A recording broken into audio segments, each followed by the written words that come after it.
তুঙ্গভদ্রা নদীর তীরে একটি ব্রাহ্মণ বাস করতেন, যার নাম ছিল আত্মদেব বাবা। আত্মারাম দুবে বা আত্মদেব ব্রাহ্মণ, যার স্ত্রীর নাম ছিল ধুন্দুলি। ধুন্দুলি মানে ধুন্দুম কালায়হাতি কালায়া ইয়াহ শাহ ইতি ধুন্দুলি। ধুন্দুলি মানে যিনি কলহ করেন, কলহ প্রিয়া নারী, তারই নাম ধুন্দুলি। আরেকটা ধুন্দুলি কথার অর্থ হচ্ছে পাপ। তো সেই ব্রাহ্মণের কোনো কিছুর অভাব ছিল না।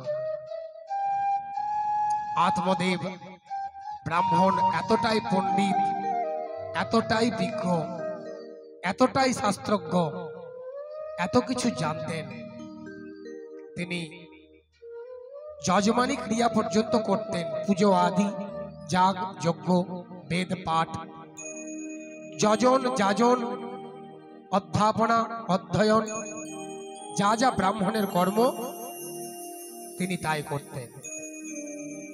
তো সেই ব্রাহ্মণের কোনো কিছুর অভাব ছিল না মা, জানেন, কোনো কিছুর অভাব ছিল না। কিন্তু একটি অভাব ছিল, যেই অভাব তাকে ঘিরে ধরেছিল। তার সব কিছু ষোলকলায় পূর্ণ, কিন্তু পুত্র সন্তান তার গৃহে ছিল না। তাই প্রচন্ড দুঃখ, প্রচন্ড শোকে মর্মাহত হতে লাগলেন যে আমি বয়স বৃদ্ধ হতে চলেছি, বয়োবৃদ্ধ হতে চলেছি, আমি জীবনের প্রায় শেষ প্রান্তে এসে উপনীত হয়েছি, আমার কোনো পুত্র সন্তান আমার কপালে জুটল না।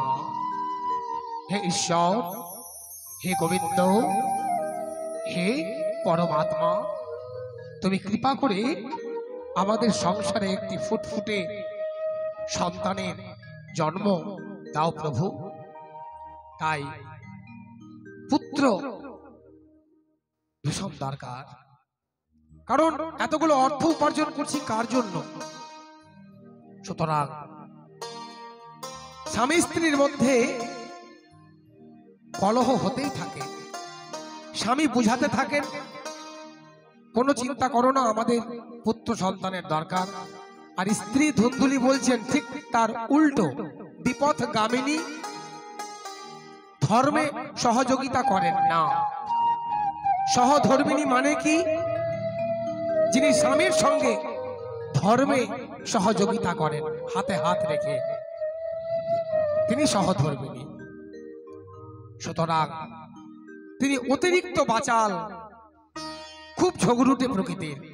স্বামী ভালো কথা বললেও রেগে যান, বলছে না না, আমাদের কোনো সন্তান বাচ্চা কাচ্চা দরকার নেই, যা আছে তাই অনেক ভালো, খাবো দাবো আনন্দ করব, কোনো সন্তানের দরকার নেই, এইভাবেই জীবনটা পার হলেই ভালো। কারণ তিনি ধর্ম থেকে চ্যুত ছিলেন। আর মনের দুঃখে আত্মদেব ব্রাহ্মণ ঘর থেকে বেরিয়ে বললেন, আত্মহত্যা করবেন বলে, নিজের জীবনটাকে বলি দেবেন বলে, আর গৃহে থাকবো না। যে গৃহে কোনো সন্তান নেই, সেই ঘরের কোনো মূল্য নেই। যেমন সর্বারি ভূষণম চন্দ্র, নারী নাং ভূষণং পতি, পৃথিবী ভূষণম রাজা, বিদ্যা সর্বত্র ভূষণম। নারীর ভূষণ হচ্ছে স্বামী, আর অন্ধকারের ভূষণ কে? আলো, চন্দ্র, চন্দ্রমা। সর্বারি ভূষণম চন্দ্র, নারী নাম ভূষণং পতি, পৃথিবী ভূষণম রাজা। পৃথিবীর ভূষণ, পৃথিবীর অলঙ্কারকে রাজা। তো ঠিক সেরকম গৃহেরও ভূষণ সন্তান সন্ততি। তখন এই কথা চিন্তা ভাবনা করতে করতে আত্মদেব ব্রাহ্মণ বেরিয়ে পড়লেন। কোথায়? ঘর থেকে বেরোতে বেরোতে বন জঙ্গল পেরোতে পেরোতে কিছু দূরে দেখলেন একটা সরোবর। সেখানে তিনি নিজের জীবনটাকে উৎসর্গ করবেন বলে ভাবনা চিন্তা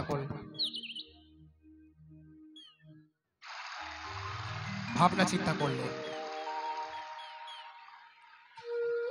শুধু তাই নয়, ঠিক সেই সময় তিনি তার জীবনটা উৎসর্গ করতে যাবেন, সেই সময় এক সাধু বাবার সঙ্গে তার দেখা।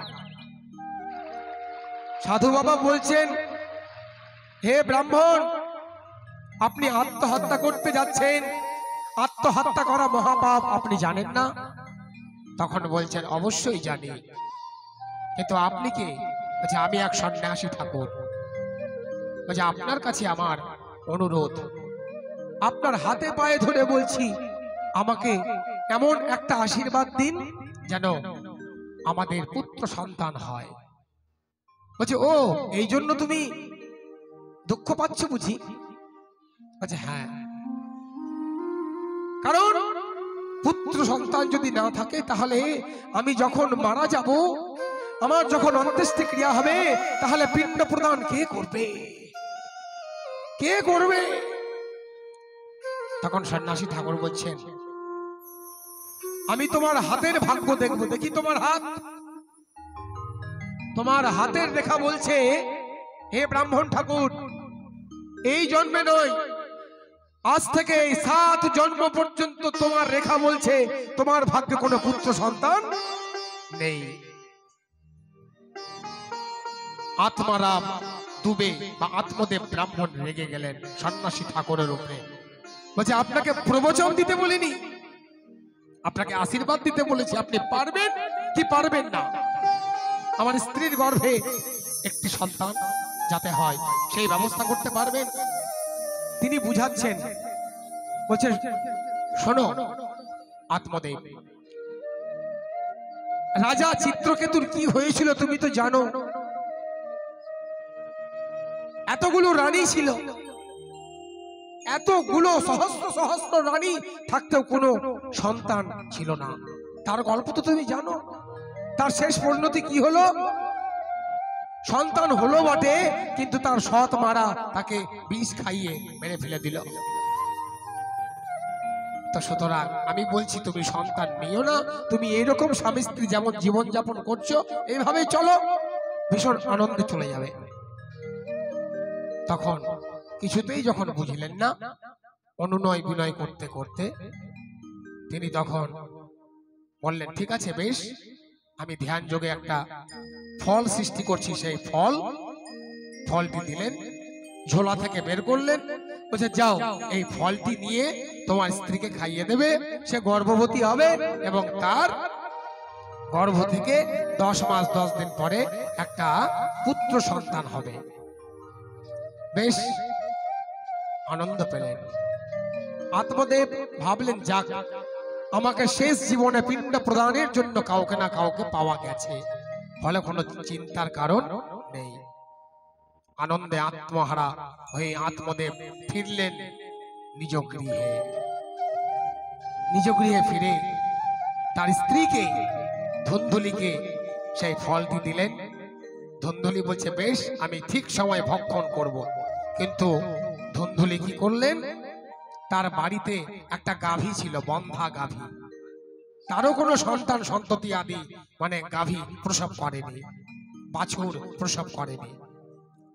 বলছে, এক কাজ করি, যখন ফলটা পেয়ে গেছি, বাড়িতে এক বন্ধা গাই আছে, তাকেই খাইয়ে দিই। আর এদিকে তার পাড়ার এক বোনের সঙ্গে পরামর্শ করে বলছে, এক কাজ করো, আমার যখন সন্তান হবে, বোন ধুন্ধুলিকে বলছেন, পাড়ার একজন আরেকটি বোন, যে আমি তো গরিব, পয়সার বিনিময়ে আমার যখন সন্তান হবে আমি তোমাকে দিয়ে দেব, এরপরে তুমি আমাকে অর্থ দেবে, আর তুমিও গর্ভবতীর মতোই অভিনয় করে থাকবে। ব্যাস, কথা পাকাপাকি হয়ে গেল দুই বোনের মধ্যে। আত্মদেব এদিকে পুজো পাঠ যেমন করছেন, সহজ সরল মানুষ তো, কারণ সরলের বোঝা বেশি, জানেন তো। কোনো মানুষকে দেখবেন আপনি খুব ভালোবাসবেন, আপন করতে চেষ্টা করবেন, যত বেশি আপনি ভালোবাসতে চাইবেন, হয়তো যাকে সম্মান দেবার যতটুকু যোগ্যতা তার চাইতে যদি বেশি দেন, কারণ আমি দেখছি তো বাস্তব জীবনে আমার 39+ বয়সের অভিজ্ঞতায়, যোগ্যতার বেশি কাউকে কিছু দিলে সে আবার কিন্তু মাথায় নাচতে উঠবে, সেটা করতে যাবেন না। যা কিছু হবে লিমিটের মধ্যে করাই ভালো। যাকে যে সম্মান দেওয়া উচিত তাকে ঠিক ততটুকুই দেওয়া উচিত। ভালো কথা। বেশ, আত্মদেব জানলেন সত্যি আমার স্ত্রী গর্ভবতী আছে। এবারে এই ঘটনা তো জানে না যে তার স্ত্রীর সঙ্গে পাড়ার আরেক মহিলার কি কথা হয়েছে। এইভাবে 10 মাস 10 দিন যায়, আর ঠিক সেই পাড়ার সেই মহিলার কাছ থেকে সন্তান প্রসব হলো, পুত্র সন্তান। তাকে দিয়ে গেল অন্ধকার রাতে। আর তার বাড়ির যে আত্মদেবের যে বাড়িতে যে একটা গাভী গৌমাতা ছিল সুরভি, যেটা পুজো করে তিনি পেয়েছিলেন, সেই বন্ধা গাভী থেকে প্রসব হলো একেবারে মানুষের মতো চেহারা, আর কানটা ছিল গরুর মতো, গৌমাতার মতো। গরু বলা ঠিক নয়, গৌমাতা। তো যাই হোক, সে গৌমাতার মতো ছিল, বড় বড় কান, আর সম্পূর্ণ দেহটা মানব তনু ন্যায়। ধুন্ধুলি ভাবছেন যে যাক, আমার স্বামীকে অন্ততপক্ষে এবারের মতো আমি রেহাই পেলাম, কিছু বলে বুঝাতে পারবো। তখন বেশ আনন্দ উৎসব পালন করা হলো। দিয়ে এবারে আত্মদেব বলছেন আমি নাম রাখবো আমার সন্তানের। তখন ধুন্ধুলি বলছেন না না না না না, এই সন্তান আমার গর্ভ থেকে হয়েছে, আমি নিজের মতো নাম রাখবো আমার নাম অনুসারে। আমার নাম যদি হয় ধুন্ধুলি, আমার এই পুত্রের নাম হবে ধুন্ধুকারী। আর সেই আত্মদেব সেই গৌমাতার গর্ভ থেকে যে সন্তান প্রসব করলো তার নাম রাখলেন গোকর্ণ। আহা, সে গোকর্ণ মহারাজ, সেই গোকর্ণ মহারাজ আস্তে আস্তে বড় হয়। আর এদিকে ধুন্ধুকারী কি হয়? ধুন্ধুকারী হয়ে যায় কপট, ধর্মহীন, নাস্তিক, বেদ শাস্ত্র মানে না, মাতা পিতাকে কষ্ট দেয়, লম্পট, চরিত্রহীন এবং অসৎ নারী সংসর্গে নিজের জীবনটাকে নষ্ট করে, নাইট ক্লাবে যায় ইত্যাদি খেলার সঙ্গে সে জড়িত, খুব খারাপ সঙ্গ। আর এদিকে মহাপণ্ডিত হয়ে উঠলেন আমার গোকর্ণ মহারাজ।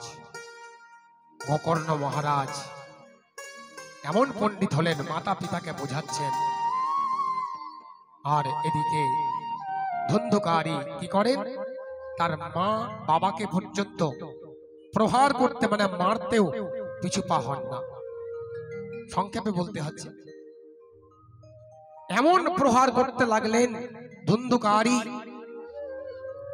সমস্ত পরিবারের, তার মাতা পিতার যত ধন সম্পত্তি, সেই 5 জন কপট মহিলা তাদের কাছে গিয়ে সব লুটিয়ে দিলেন। এইভাবে দিন যায়, দিন অতিক্রম হয়, হতে হতে সমস্ত কিছু নিঃস্ব হয়ে যান আত্মদেব। আর মাতাকে বলেন তোমার সোনার, তোমার গলার হার দাও, তোমার কানের খুলে দাও, তোমার বিয়েতে যেগুলো ধন রত্ন পাওয়া গেছে সবটা দাও। বলে কি করবি? বলছে আমি বিভিন্ন খেলা খেলবো, জুয়া খেলবো, পাশা খেলবো, নাইট ক্লাবে যাবো, তুমি দাও। বলছে না তুই পাবি না। বলে দাও। এই বলতে বলতে নিজের মাকে প্রহার, কখনো বাবাকে গালাগালি, এই অত্যাচার সহ্য না করতে পেরে ধুন্ধুলি দেবী একটা কূপের মধ্যে নিজের জীবনটাকে আত্মাহুতি দিয়ে দিলেন। আর এইভাবে প্রতিদিন সেই রমণী কুলোটা রমণীদের কাছে যান ধুন্ধুকারী, গিয়ে আনন্দ করে এবং ফুর্তি করে, মদ্যপান করে। মদ্য বোঝেন তো, মানুষের মনটাকে পুরো বিগড়ে দেয়। কারণ এমন ভাবে তো সুতরাং কি হয় যে মদ্য পান করলে মানুষের এই মস্তিষ্ক ঠিক থাকে না।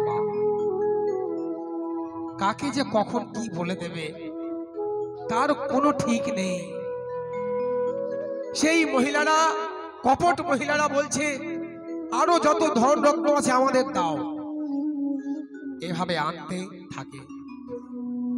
আর আত্মদেব ব্রাহ্মণ কি করেন, চোখের জলে নয়নের জলে ভাসেন যে এর চাইতে যদি অপুত্রক থাকতাম বরঞ্চ ভালো ছিলাম। পুত্র সন্তান হয়ে এ যা হচ্ছে মনে হচ্ছে নরক যন্ত্রণা ভোগ করছি, এমন পুত্র হওয়ার চাইতে না হলে অনেক বেটার, ভালো ছিল, কেন যে আমি চাইতে গেলাম। যাই হোক, সেই ধুন্ধুকারীর অবস্থা কি হলো, সেই 5 জন রমণী উলোটা মিলে তাকে বলছে, তুমি চুরি করে এনেছো, নিজের মা বাবার কাছ থেকে লুণ্ঠন করে এনেছো। 5 জন মহিলা আলোচনা করতে করতে রাতের অন্ধকারে তপ্ত অঙ্গার দিয়ে, আগুন দিয়ে, চালা কাঠ দিয়ে কি করলেন, ধুন্ধুকারীর মুখে প্রবেশ করালেন। ছটপট করতে করতে করতে মারা গেল। এবং সেই রমণীগণ কি করলেন, তাকে মাটিতে পুঁতে দিলেন। যে কেউ যদি জিজ্ঞাসা করে কোথায় গেল ধুন্ধুকারী, তখন আমরা বলবো যে আমাদের স্বামী দূর দেশে গেছে বাণিজ্য করতে। কারণ মাথায় রাখবেন, মানুষের অন্তরে কিন্তু আরেক রূপ থাকে, বাইরে আরেক রূপ থাকে, তাই সাবধান। সেই সমস্ত রমণীদের কাছ থেকে সাবধান। মাধো তিষ্ঠাতে জিহ্বাগ্রে হৃদয়ে তো হালাহালাম। সেই সমস্ত রমণীদের কাছ থেকে সাবধান যাদের মুখে দেখবেন মিষ্টি। দেখছেন আপনার সামনে অতিরিক্ত প্রশংসা যে করে, সন্দেহ করবেন পিছনে কিন্তু আপনার সবচাইতে সে বড় শত্রু হতে পারে। তা সুতরাং এই জন্য এগুলো শাস্ত্র, ভাগবত বলুন, শিবপুরাণ, যে কোনো শাস্ত্র, আজকে ব্যাসজি যে লিখেছেন এই আত্মদেবের কাহিনী বলুন, নারদ ভক্তিদেবীর সংবাদ বলুন, কি জন্য, ওই আমার আপনাদের মতো সাধারণ জীবকে শিক্ষা দেওয়ার জন্য কোনো উপমার মাধ্যমে, দৃষ্টান্তের মাধ্যমে, ভাগবত শাস্ত্রের মাধ্যমে সেগুলোকে প্রকাশ করেছেন, যাতে করে আমরা বা আমাদের মতো কলিহত জীবের চিত্ত শোধন হয়। প্রেম সে বলো রাধে রাধে। এত কিছু শাস্ত্র পড়ি, বেদ পাঠ করি, হরি কথা বলি, ধর্ম যাজন করি, কীর্তন আসরে যাই আমরা, ভাগবত আসরে যাই আমরা, কিন্তু হায় আমাদের চিত্ত তো শোধন হচ্ছে কই। তাই তো ভগবানকে বলি যে ভগবান, না জানি আমার কি গতি হবে, কারণ তোমাকে ডাকার মতো যে ক্ষমতা নেই প্রভু। কারণ জানি না মন্ত্র, জানি না পুজো, জানি না বেদ পাঠ,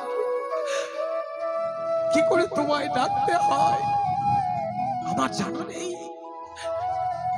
তাই তো ভগবান শ্রীকৃষ্ণ শ্রীমদ্ ভগবত গীতায় বলে দিয়েছেন ভক্ত সমাজের উদ্দেশ্যে যে হে ভক্ত, পাত্রাং পুষ্পং ফলম তোয়ম यो मे भक्त्या प्रयच्छति। আমি কিছু চাই না, পত্র। ভালো করে শুনবেন, সংস্কৃতে এক বচনান্তক শব্দ হলো পত্র, কোনো উল্লেখ নেই। যদিও গোবিন্দের সবচাইতে প্রিয় তুলসী পত্র, কিন্তু দেখুন এখানে কোনো পত্রের উল্লেখ নেই, গুরুমুখে শোনা। পত্র মানে এক, পত্রাণি হলে বহুবচনাত্মক শব্দ। বলছি তুমি যে পত্র যেমন ভাবে তুমি দিতে পারো, কোনো অসুবিধা নেই। পত্রম, পুষ্পম যে কোনো ফুল দিতে পারো, ফলম যে কোনো ফল, তোয়ম জল, কোন জল, গঙ্গা জল। গঙ্গা জল যদি না থাকে তাহলে নয়নের জল দিয়ে তুমি আমায় ডাকতে পারো, আমার সেবা করতে পারো। যৌমে ভক্ত প্রজাচ্ছতি, সেই সমস্ত ভক্তকে আমি কৃপা করি। গোবিন্দ আমার তেমন কিছু চান না, 56 ভোগ তিনি চান না, তিনি চান প্রেম, তিনি চান ভক্তের ভাব। তাই তো গোবিন্দ আমার ভাবগ্রাহী নারায়ণ, তিনি ভাবের মাধ্যম দিয়ে ভক্তের ভাবটাকে গ্রহণ করেন। আপনি কত রকম ব্যঞ্জন বানালেন, কি অন্ন বানালেন, গোবিন্দ তার দিকে ফিরেও তাকাবেন না। তাই দেখা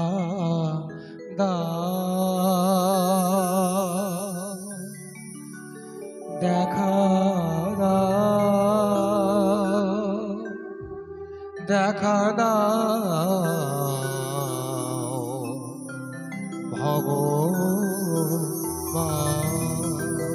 এটাই হবে ভক্তের কামনা। আকুল হয়ে যাবে, ছটফট করবে ভগবানকে পাওয়ার জন্য। ভগবান কোথায় নেই? তিনি সর্বত্র সমানা, তিনি পরম ব্রহ্ম, অনু পরমাণু চিত, সমগ্র জগতে তিনি রয়েছেন। তো সুতরাং ভগবান সর্বত্র রয়েছেন। তাই হে ভগবান, তুমি কৃপা করো প্রভু। তোমার কৃপা ভিন্ন একটি গাছের পাতা পর্যন্ত নড়ে না, তোমার কৃপা পর্যন্ত ভক্ত ভগবানকে পেতে পারে না। তোমার কৃপা ছাড়া পাপী তাপী বৈষ্ণবের চরণ কমল পর্যন্ত পায় না। সুতরাং আমরা ভগবানের জন্য কিছু করব না, কিন্তু আমাদের লিস্ট হবে বিশাল। ছেলের চাকরি হোক, জোড়া পাঠা দেব, বিয়ে হোক এই করব, 1 লাখ টাকা দান করব, এই মনস্কামনা পূর্ণ হোক তাই করব, তোমাকে সোনার গহনা দিব। ওরে পাগল, মা অন্নপূর্ণা যার দ্বারের ভিখারি, স্বয়ং লক্ষ্মী ঠাকুরানী, লক্ষ্মী ঠাকুরানী যার পদ সেবা করে, তার কাছে কি সোনার অভাব? আমি তুমি ভগবানকে কি দেব, দিয়ে পরিপূর্ণ করব? এত বড় ক্ষমতা? গোবিন্দ আমার হাসেন, জনার্দন আমার হাসেন, কারণ ভগবান ভক্তের নয়নের জল আর অহংকার, এই দুটো জিনিস কিন্তু ভগবান সাবধানতার সঙ্গে মেনটেন করেন, কারণ এই দুটো জিনিস দেখতে পারেন না। অহংকার হলে সঙ্গে সঙ্গে চূর্ণ। তাই সাবধান সাধু। এইভাবে মারা গেল কে? আত্মদেবের সেই সন্তান। গয়া শ্রাদ্ধ করলেন গোকর্ণ মহারাজ। উপর থেকে হলো দৈব বাণী। সূর্য নারায়ণ বললেন, ও হে গোকর্ণ মহারাজ, 1 বার নয়, 2 বার নয়, 100 বার গয়া শ্রাদ্ধ করলেও তোমার ভাই ধুন্ধুকারীর মুক্তি নাই। তাহলে কি করা যায়? আকাশ থেকে হলো দৈব বাণী। শ্রীমদ্ ভাগবতম শাস্ত্রম সপ্তাহবাচনম কুরু, সপ্তাহবাচনম কুরু। শ্রীমদ্ ভাগবত সপ্তাহ জ্ঞান যজ্ঞ অনুষ্ঠান করো। ওই গয়াতে পিণ্ড দিয়েও তোমার ভাইয়ের মতো পাপী তাপী মানুষের আত্মার মুক্তি হবে না, হবে না, হবে না। একমাত্র মুক্তি হতে পারে ভাগবত শাস্ত্র অধ্যয়নের মাধ্যমে। প্রেম সে বলো রাধে। এই হচ্ছে ভাগবত শাস্ত্র। ভাইরা প্রেম সে অনুধ্বনি দেবেন।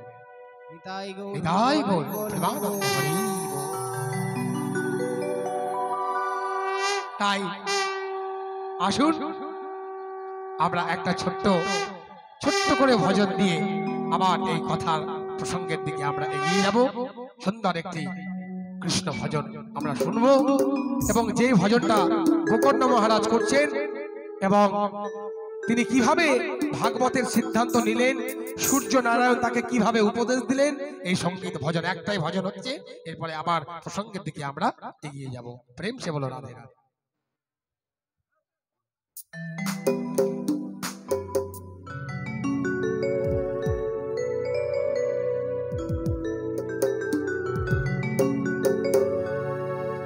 मेरे बिनती यही है राधा रानी, कृपा बरसाए रखना। राधे राधे। कृपा बरसाए रखना, मुझे तेरा ही सहारा महारानी, चरणों से लिपटाए रखना है, कृपा बरसाए रखना है,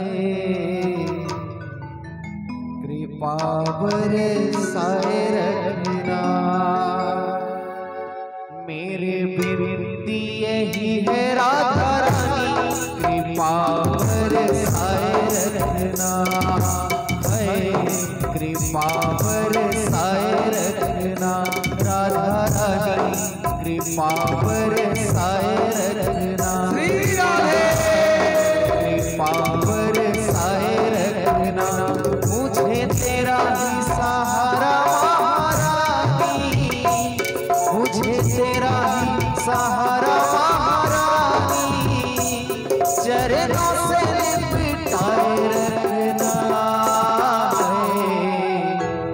कृपा बरसाए रखना महारानी, कृपा बरसाए रखना। राधा रानी कृपा बरसाए रखना। राधा राधा राधा राधा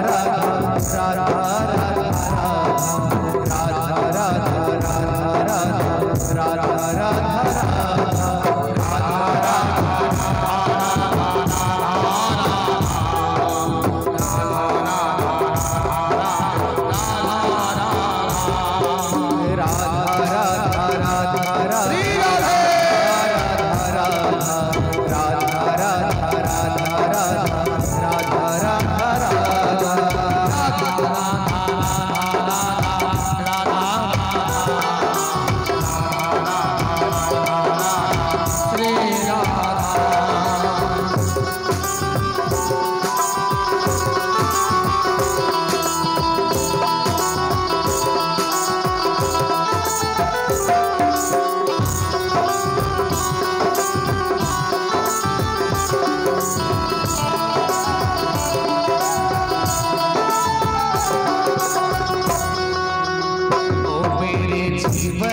के झूठे नाटे सारे, किशोरी तेरे घर पे आ गया, किशोरी तेरे घर पे आ गया। मेरे जीवन के झूठे नाटे सारे, किशोरी तेरे घर पे आ गया, किशोरी तेरे घर पे आ गया, मुझे तेरा ही सहारा मुझे तेरा ही सहारा महारानी, चरणों से लिपटाए रखना है, कृपा बरसाए रखना। राधा रानी कृपा बरसाए रखना महारानी, कृपा बरसाए रखना। जजरानी कृपा बरसाए रखना। राधा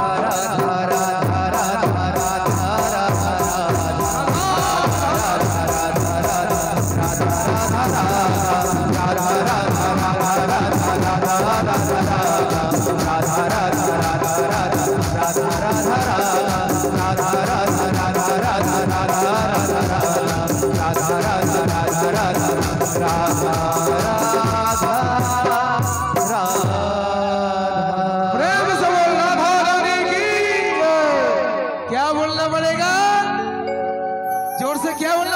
राधे राधे और प्यार से मैया और जोर से और दोनों हाथ ऊपर करके जय जय श्री राधे।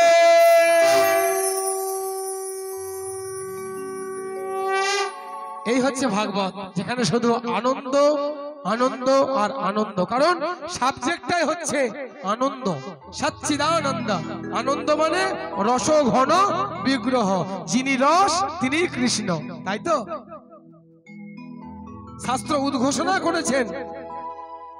রসায়ন কি বলেছেন? রসায়ন ঝেবায়াম লব্ধা নন্দী ভবন্তি, যিনি রস তিনি কৃষ্ণ।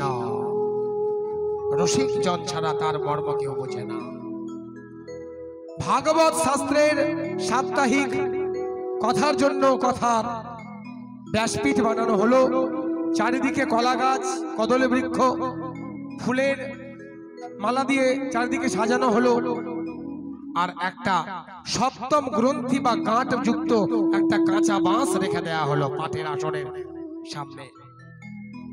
যে প্রেত রূপী ধুন্ধুকারী আজ প্রেত জনি প্রাপ্ত হয়েছে, যে কোনোদিন ভাগবতের ভোজ আনেনি, গয়া শ্রাদ্ধ হয়েছে, সব হয়ে গেছে, পিণ্ড তর্পণ ক্রিয়া হয়ে গেছে, আর আত্মা রাম দুবে আত্মদেবজি মহারাজ বাড়িতে নেই, তিনিও বনে জঙ্গলে ঘুরে বেড়াচ্ছেন, আর গোকর্ণ মহারাজ স্বপ্ন দেখছেন, স্বপ্ন দিচ্ছেন সেই প্রেত রূপী ধুন্ধুকারী যে ভাই গোকর্ণ আমাকে বাঁচা ভাই, আমি বড় পাপী, হ্যাঁ রে, কোনদিন ধর্ম কথা শুনিনি রে,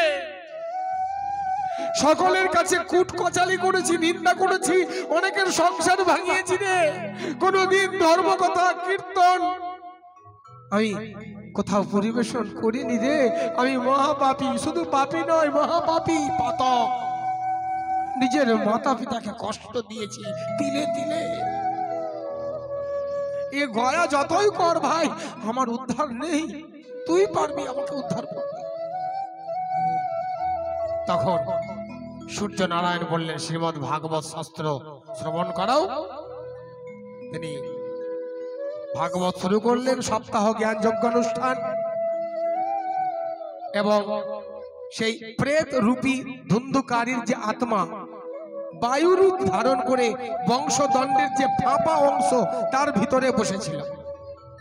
আর ভাগবত কথা একদিন হয়, একটা গ্রন্থে বিদীর্ণ হয়, মট মট করে এইভাবে একদিন, 2 দিন, 3 দিনের কথা, 4 দিনের কৃষ্ণের জন্মের কথা, 5 দিনে ভগবানের জন্মের বিভিন্ন লীলা কাহিনী, 6ষ্ঠ দিনে রাস মহারাস বিভিন্ন লীলা, এবং 7ম দিনে ভাগবতের কৃষ্ণ সুদামা চরিত্র, এত কিছু শ্রবণ করলেন। ভাগবতের অন্তিম শ্লোক 10ম স্কন্ধ 11 উদ্ধব কৃষ্ণ সংবাদ এবং 12 কলিযুগ মাহাত্ম্য, ভাগবতের যে 12 স্কন্ধ সব কিছু 18,000 শ্লোক সম্বলিত এই ভাগবত মহাপুরাণ শ্রবণ করলেন, এবং দেখা গেল সেই 7ম গ্রন্থি ভেদ করে একটা দিব্য শরীর ধারণ করলেন। কে? ওই পাপী ধুন্ধুকারী। দেখা যাচ্ছে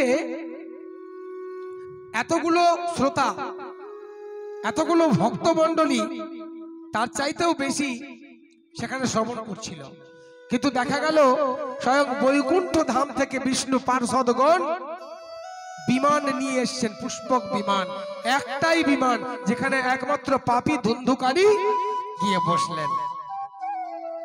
ধুন্ধুকারী অবাক হলেন, গোকর্ণ মহারাজ অবাক হলেন, এবং বিষ্ণু পার্ষদগণকে বললেন যে হে পার্ষদ বর্গ, এটা কেমন বিচার? কারণ ভাগবত কথা তো আমি প্রবচন করে গেছি, একই এতগুলো ভক্ত শিষ্য শ্রোতা সাধারণ বসেছিলেন, কই তাদের জন্য তো বিমান পাঠালেন না,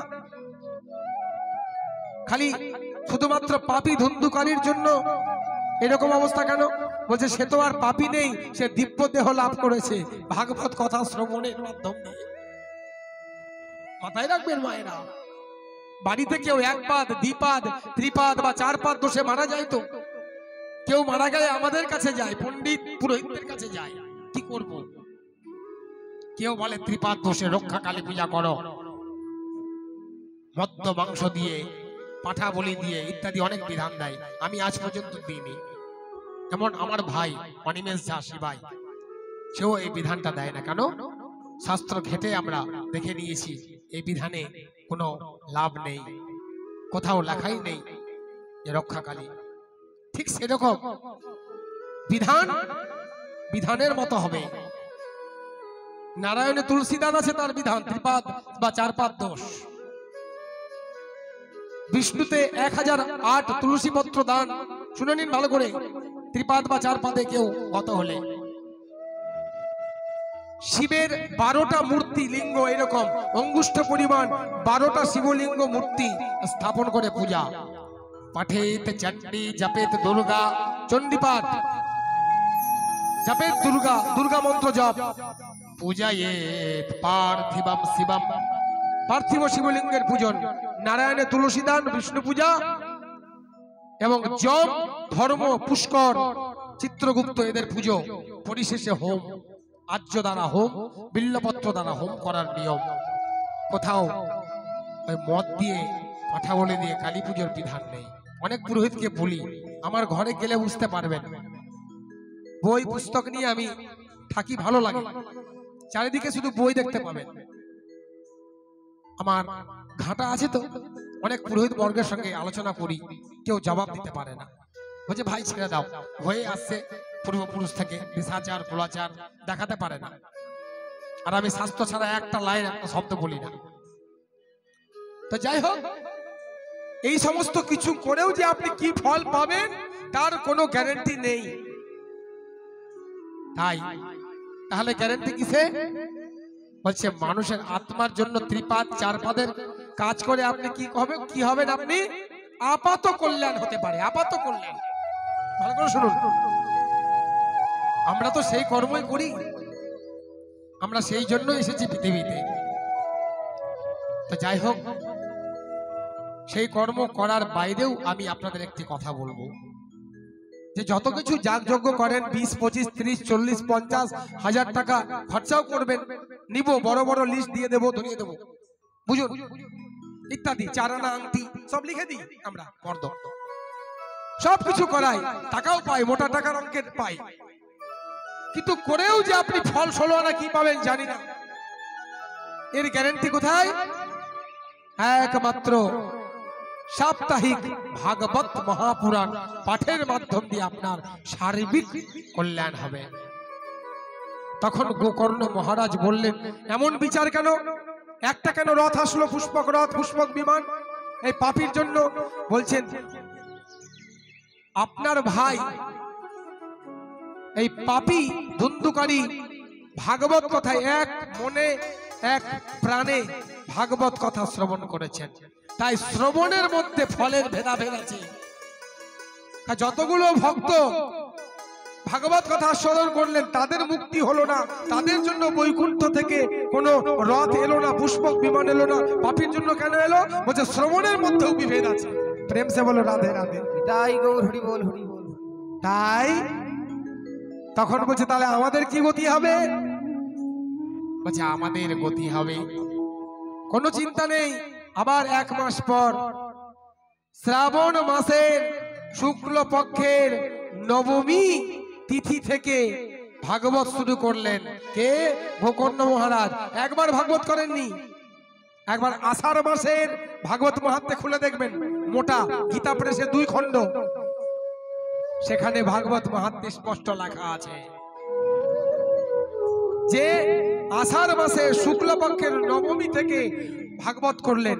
নবমী, দশমী, একাদশী, দ্বাদশী, ত্রয়োদশী, চতুর্দশী, পূর্ণিমা সপ্তাহ জ্ঞান যজ্ঞ করলেন এবং অষ্টম দিনের বেলায় পারায়ণ করলেন। ভাগবত পারায়ণ লেখা থাকে।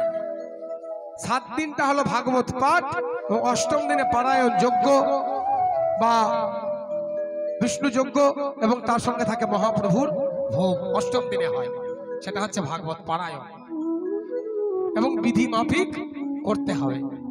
এই হচ্ছে সিস্টেম।